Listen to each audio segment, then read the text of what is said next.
il y a un niveau donné où tu ne peux plus faire entrer tout le monde dans ton intimité avec le Seigneur. Abraham savait que là, il s'agit de Dieu et moi. Parce que les autres ne devaient pas comprendre.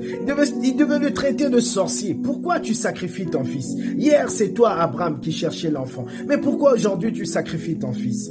Voilà pourquoi il y a des gens autour de nous qui n'ont pas compris souvent l'attitude de foi que nous avons. Il y a des gens autour de nous qui n'ont pas compris souvent notre attitude de sacrifice, notre vie de sacrifice. Ils se disent, mais pourtant, nous étions ensemble.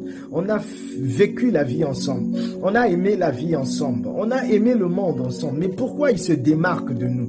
Ils ne savent pas que toi, tu as entendu la voix de Dieu, que toi, tu connais ta nouvelle identité, que toi, tu as une montagne là où Dieu t'a fixé rendez-vous. Ils ne savent pas que toi, tu as un Dieu qui te dit où tu dois aller, quand tu dois aller et comment tu dois aller. Alors, la Bible dit que Abraham prit le bois pour l'Holocauste, le chargea et sur son fils Isaac. Et donc, il continue avec Isaac.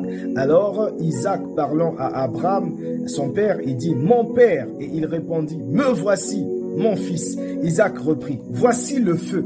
Voici le bois. Mais où est l'agneau pour l'Holocauste ?» Même Isaac lui-même était perdu.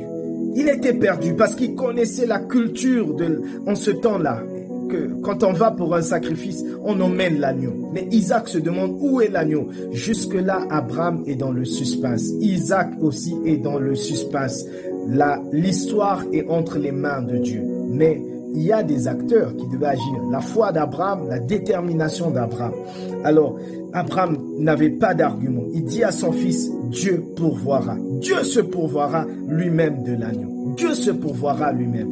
Dans chaque situation qui t'arrive dans la vie, prononce cette phrase. Dieu se pourvoira. Dans tout ce que tu ne comprends pas, comment Dieu me conduit, où est-ce qu'il m'emmène, qu'est-ce qui se passe avec le Seigneur, dis simplement, Dieu se pourvoira. Quand le monde te demande, mais jusque-là, on ne voit pas encore la graine germer, on ne voit pas encore voir, tu vas simplement dire, moi, je suis celui qui est planté et Apollos a arrosé, mais un Dieu qui fait grandir. Dieu pourvoira.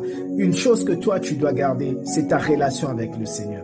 Vis avec le Seigneur. Dieu pourvoira. Et quand ils sont arrivés à la montagne, alors l'ange de l'Éternel appela des cieux, dit à Abraham, Abraham, Abraham. Et il répondit, me voici.